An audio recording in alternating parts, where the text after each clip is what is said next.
It's great to have you all in the 18th edition of Open Source India, and thanks for joining me.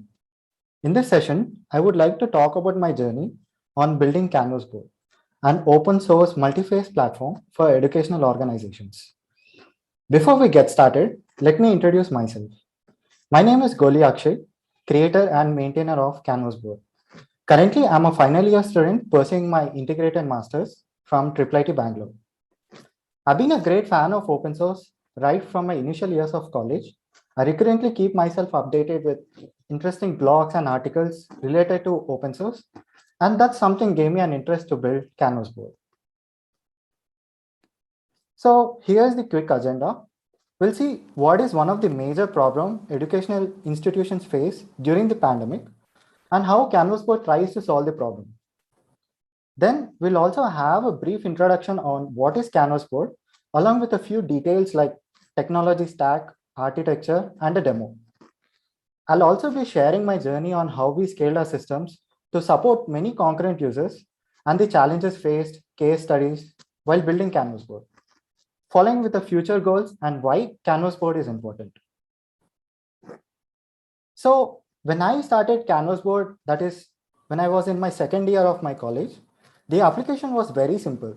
A simple whiteboard where teachers can write notes on it during the class, save and later share it to the students. When COVID hit India in March 2020, that's like 2 years from now, all sectors had to move online. There was tremendous use of online services like Google Meet, Teams, Zoom in order to fulfill the user requirement.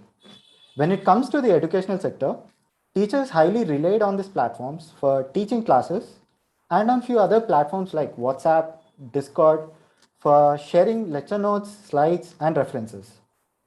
So speaking in terms of teachers or professors' point of view, there is no such in-class flexibility.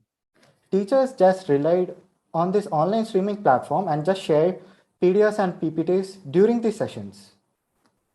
Tools are dispersed. What I mean by this is there are several tools available online to make online classes interactive, but since these tools are scattered, it leads to low productivity and is restrictive. As the information is not organized, the teacher has to switch across various platforms.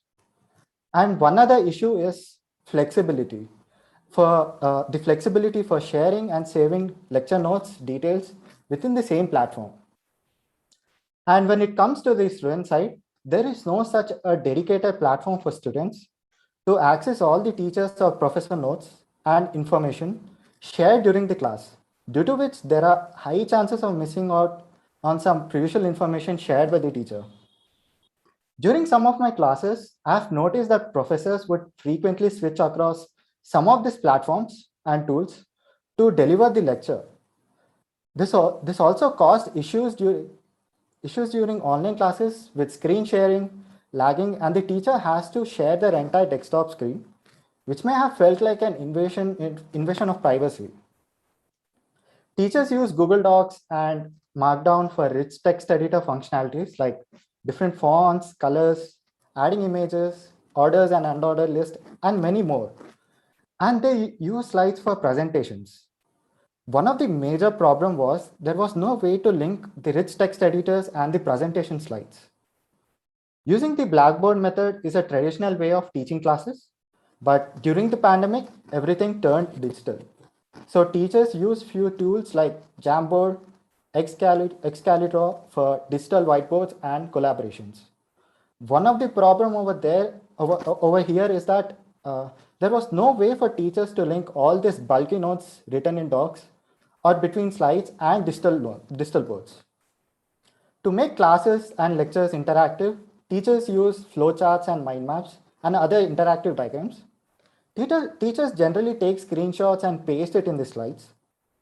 Few tools like Whimsical, Draw.io are used for creating such flowcharts or diagrams and mind maps. Again, over here, there is no way or a website which could get a live interaction with these platforms rather than just pasting a screenshot over there. When it comes to coding, few of the web-based platforms to support coding environments were Code Sandbox, Replit, and CodePen. Some teachers would also stream YouTube videos during the classes. When it comes to sharing codes, there would be something like GitHub. So the information is isolated. A teacher has to move around all these different platforms during the class on a top level like note taking, slides, code, whiteboard, and many more. There is no connection or linkage between all these different components. Due to this, it would be difficult for a teacher to organize and process information.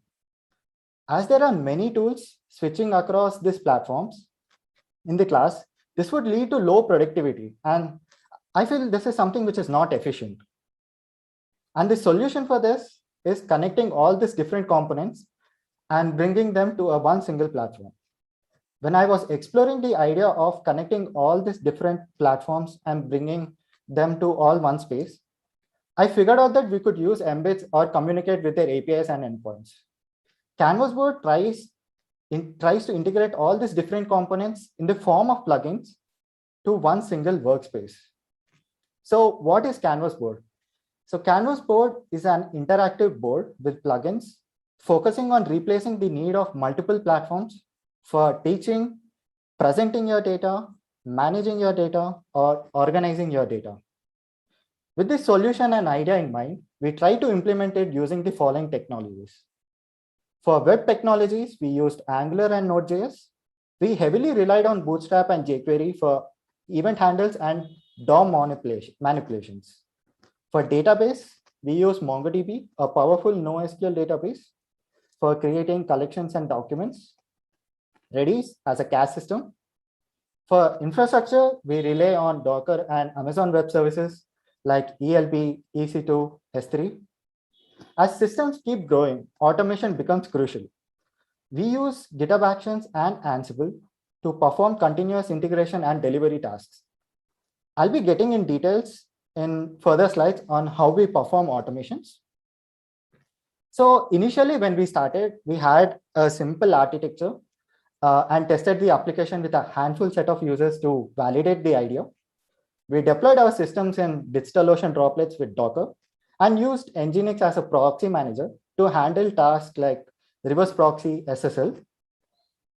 Then, as you can see in the following diagram, the Node.js and database shares the same resources, that is the same CPU and RAM. This sort of architecture supported us to handle 20 to 50 concurrent users. Then once we started introducing Canvas board to social media platforms like Reddit, Twitter, LinkedIn, our user base started growing gradually. And then there's the need to support many concurrent users. Does the time we performed a few scaling activities like horizontal scaling, vertical scaling, we use PM2, a process manager, for spinning multiple node instances within the same server. So the traffic can be distributed eventually among all these different node servers. Then even we perform like few horizontal scaling activities like spinning multiple instances and like placing a load balancer in between and distributing the incoming traffic to these multiple instances. Then when we got our hosting support from AWS, we started migrating our systems to AWS. Some of the tools which we used were ELB, Elastic Load Balancer, for handling load balancing activities. We have configured all our app instances, that is our EC2 instances, to auto-scaling template, so that whenever the value reaches the threshold, that is the CPU utilization, our instance would have spinned up automatically. So I need not worry about any downtime. Using the services helped us tackle few problems like latency issues and more capacity.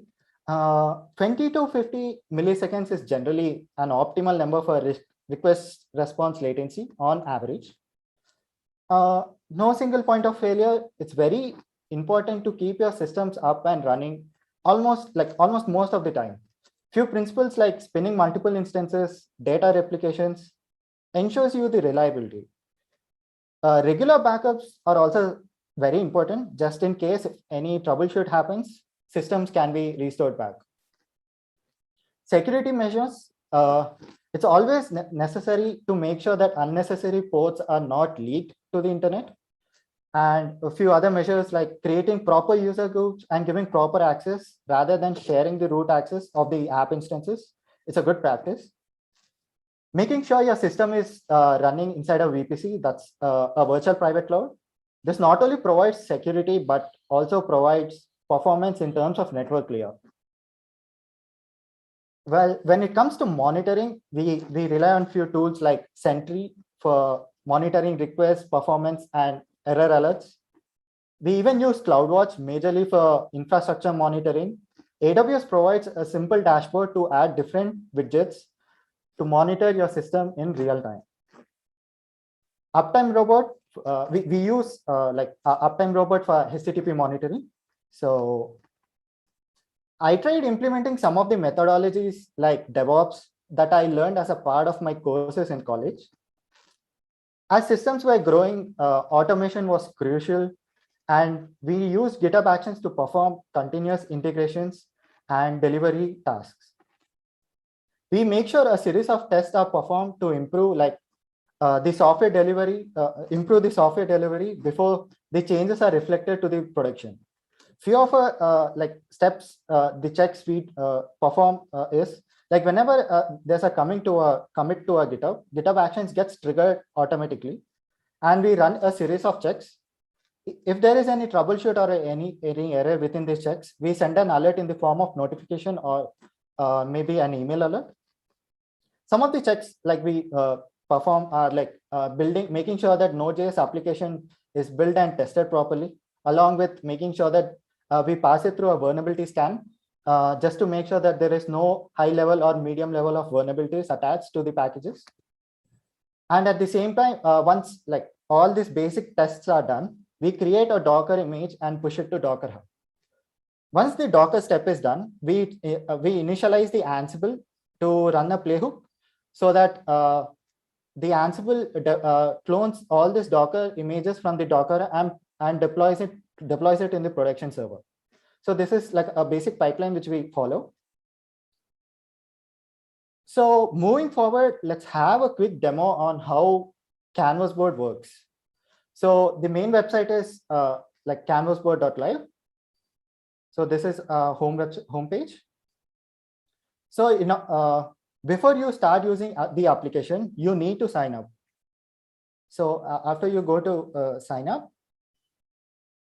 you have to enter your details. So after entering your details, you'll be getting an email verification, just to verify the email address is the right one, so that you can start using Canvas board.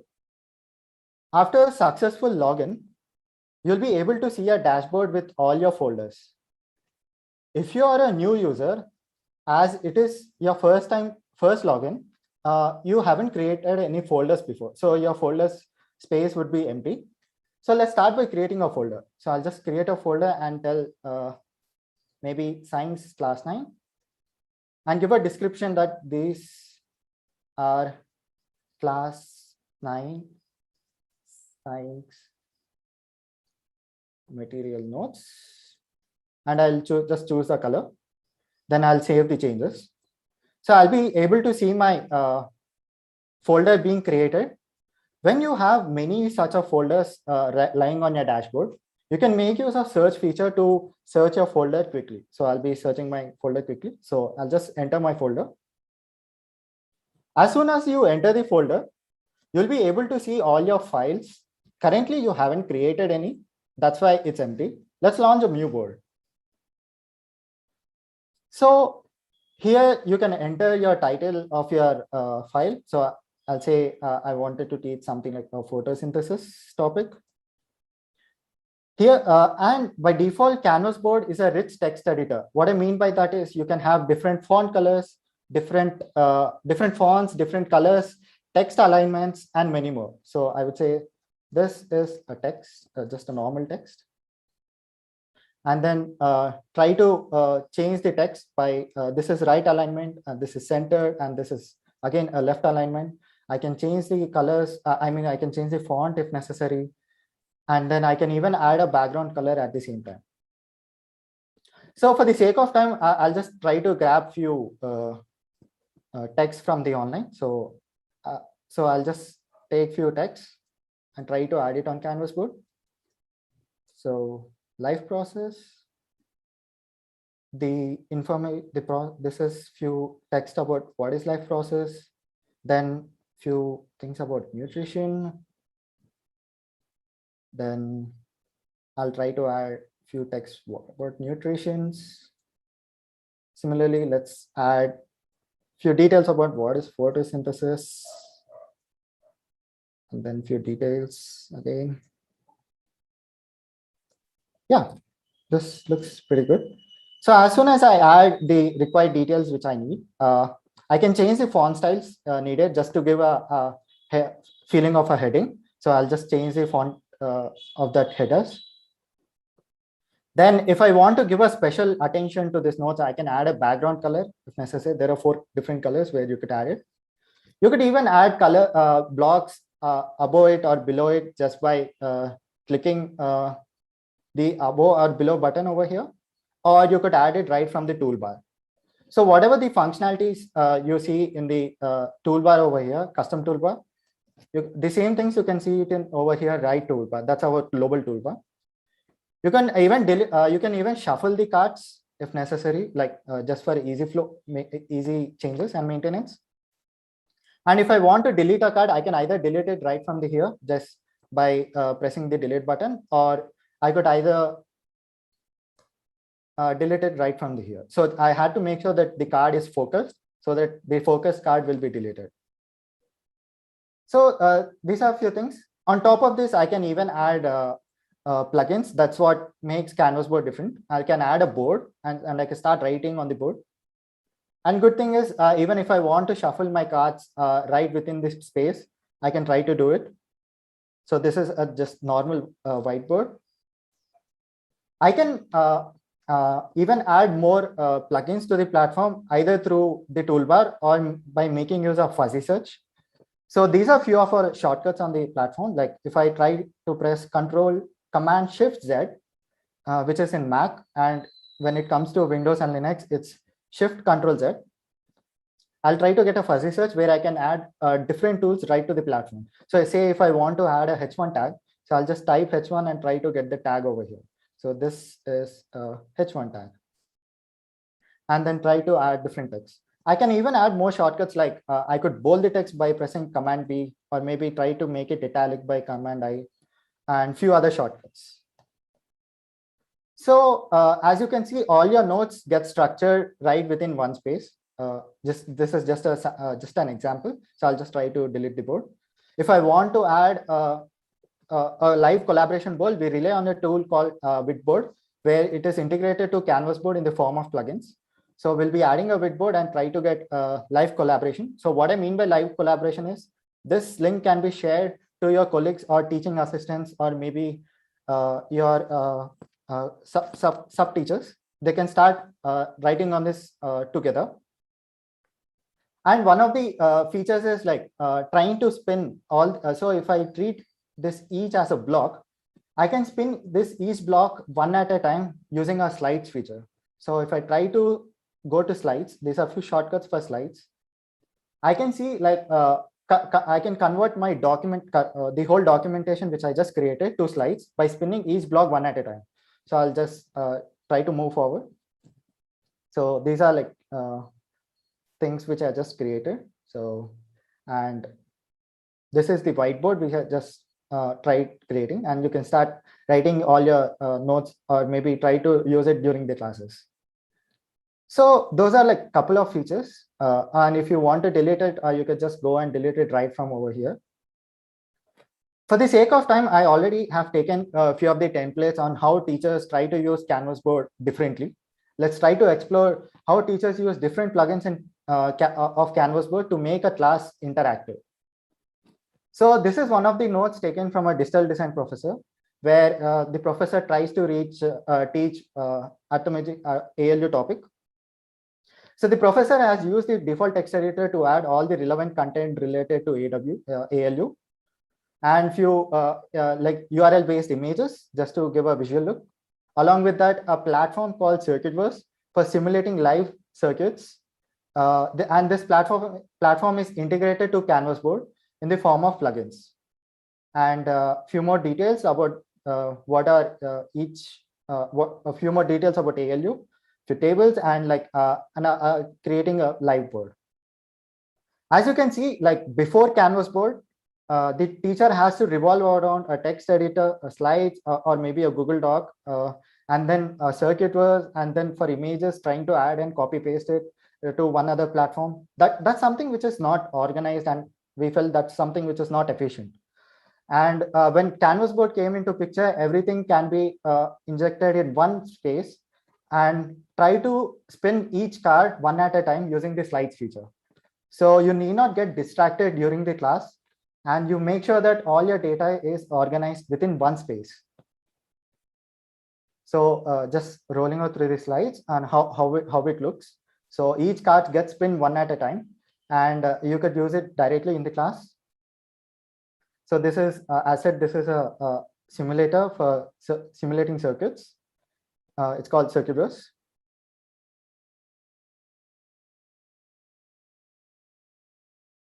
Yeah.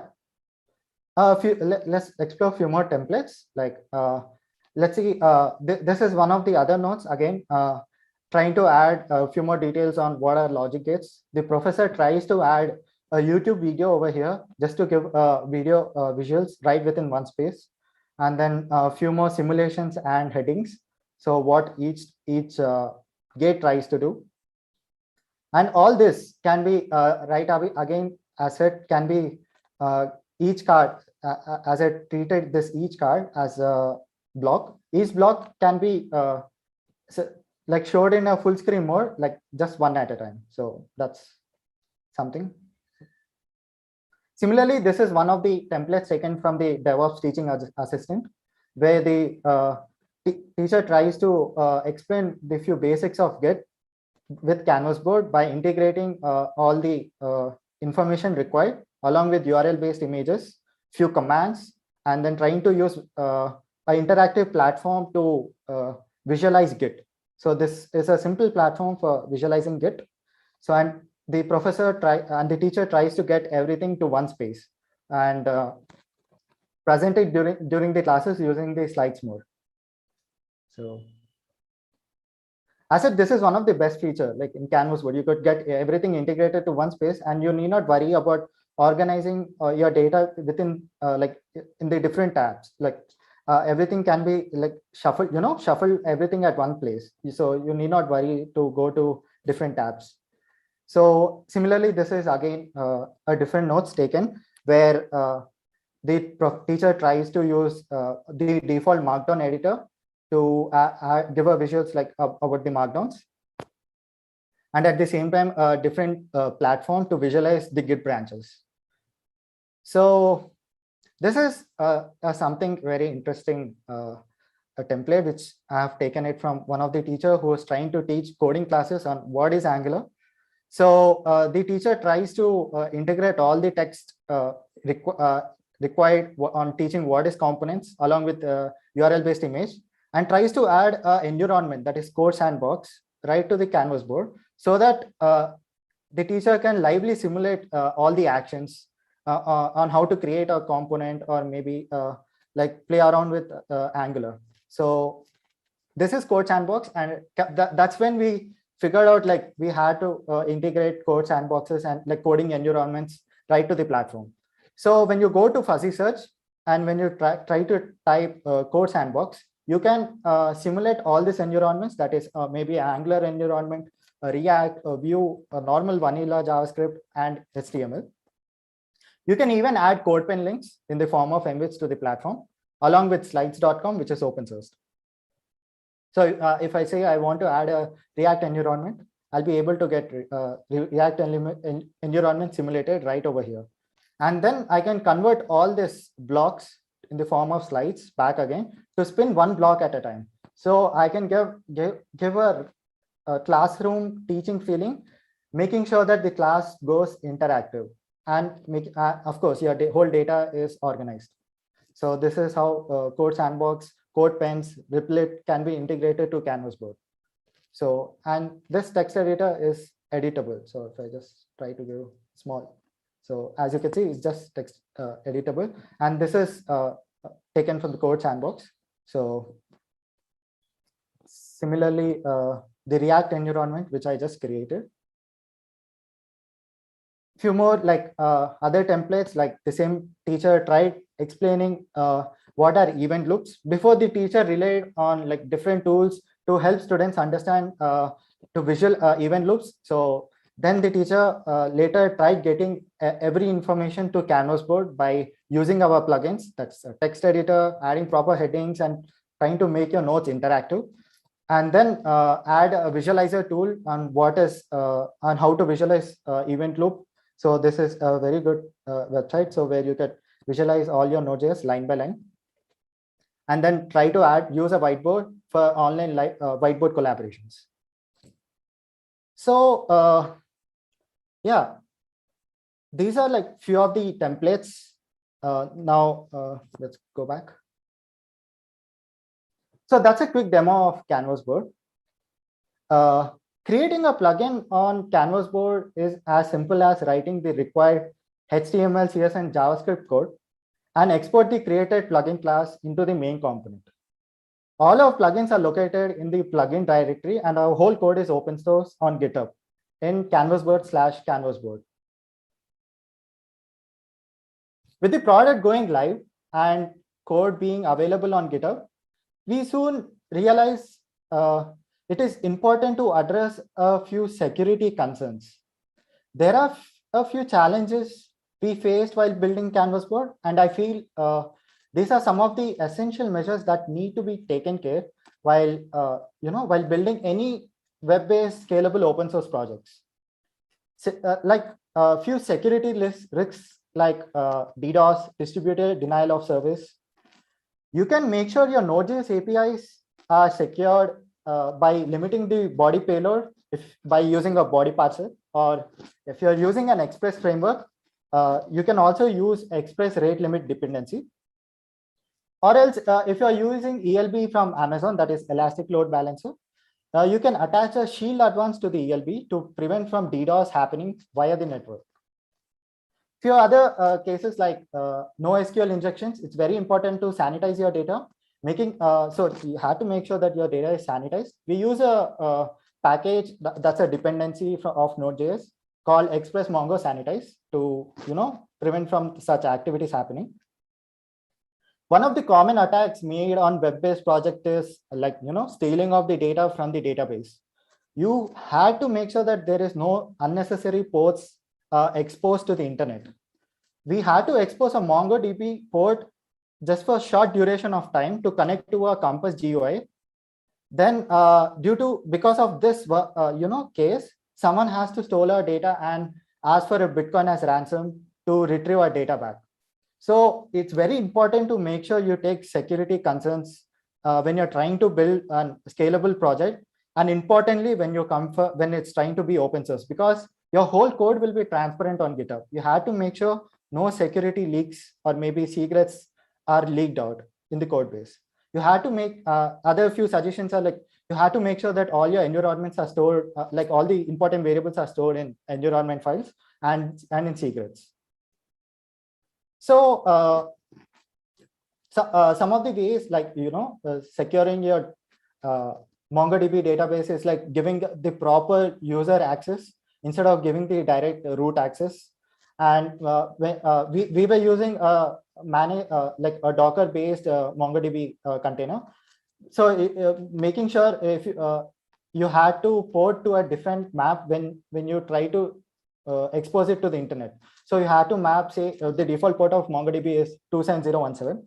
You have to port 27017 to say some other number, say 8000, like map it via the Docker and then export 8000 to the outside internet. So even when anyone tries to hit a brute force to check out what all ports are open, no one can figure out that the default ports are open. Few other mentions are you can run your MongoDB container instance in a VPC in order to provide more security. Standards for code submissions. When your code base becomes bigger and bigger, it's very important to maintain code standards. This makes sure to keep your code base uniform. We use pre-Husky tests for linting and testing before a commit or push happens to the GitHub repo. We recently started using a tool called DeepSource for code analysis and generate few general reports on performance issues, type check issues, bug risks, anti-patterns, yeah, and many more. Infrastructure cost optimizations. There are several methods to optimize your costs in AWS, like literally several ways. When I started exploring AWS, I was so curious to explore different services, and then once I got my hands on like with few services, cost optimization is something I thought is a real good skill to know when it comes to being a cloud engineer. One of the simple example being like, I'll just go back to the slide of vertical scaling and horizontal scaling. When you try, just as an example, when you try to spin a C5A X large, which is like a 4 GB and 4G, which is like a 4 virtual CPUs and 8 GB RAM, it monthly costs you around like $110. With the same specs, you can spin up two T2 mediums, like each T2 medium is of 2 virtual CPUs and 4 GB RAM, which can give you a cost of $67. Maybe the numbers are low because I'm trying to compare it between one instance and within the small numbers. When you try to see this in a large scale, you can try reducing your costs drastically. Say, suppose like from $5,000 to say reducing it to $3,000. So cost optimization is really a good skill, which has to be known when cost comes into picture. So getting back to that slide. And regular backups, as I said, it's always a good practice to backup databases and other important files like Docker images and containers. We backup, that is like we create dump files of a user data from a DB and store it in S3 for every 24 hours and take regular snapshots of Docker images and containers like for every 3 days, just in case if any problem happens, system has to be restored back easily. So these are like a few challenges and how did we try to solve it. So I just wanted to share it. Getting to a future roadmap, the platform is fully open sourced under MIT license. We prefer it because it's permissive, as in it is both business friendly and open source friendly. We still, while still making it possible to be monetized. Easy adoption for offline mode. Generally, the applications used by educators in schools for smart boards has a learning curve. So the teachers are reluctant to use those over the traditional Blackboard method of teaching. Canvas board tries to unify all these different tools in one single space, and hence makes it easier for people to adapt to this style of teaching, even in the offline mode. Plugins come into platform, the platform becomes more robust. Though our current users are mostly teachers and professors, with a wide range of plugins, the platform can be diversified and reach different branches. We are currently working with a plugin store where you can choose wide range of plugins which fits your organization needs. So as we enhance with more plugins, we create a more robust platform that can be customizable based on different use cases and requirements. Freemium services and models, with the platform growing, we can even offer freemium services with extra benefits like customizations and cost for supports and maintenance. Cloud-based subscription models for users are similar, is something on the similar lines on how Hasura works. Something like creating a subdomain, like like an organization like IIITB. So we can have a separate subdomain for IIITB, like IIITB.canvasboard.live. So we can even come up with a model like that. Moving forward, in less than a year, we were able to onboard more than 15,000 plus users onto the platform. And the project has been backed by IIIT Bangalore. We are also a part of some open source programs like SWOC, KWOC, and so on. Some of our regular users love our product and have given us positive feedback. This is some of our testimonials. So we believe that this product has potential and we would love it. Like if more communities joined and contributed new ideas and add more plugins to create a better user experience. Any kind of positive contribution is deeply appreciated. And thank you for giving me the opportunity. Yeah. Any questions? Thank you, Akshay. We have some questions. I'll just share them with you. Yeah.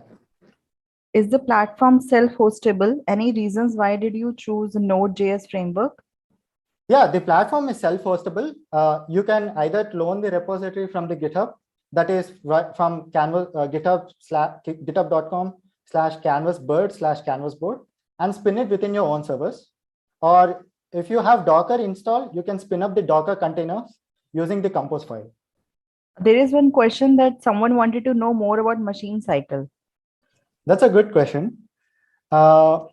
Notions and like Notion and Google Slides are something which comes, under the proprietary side, and the user data is stored something with between them.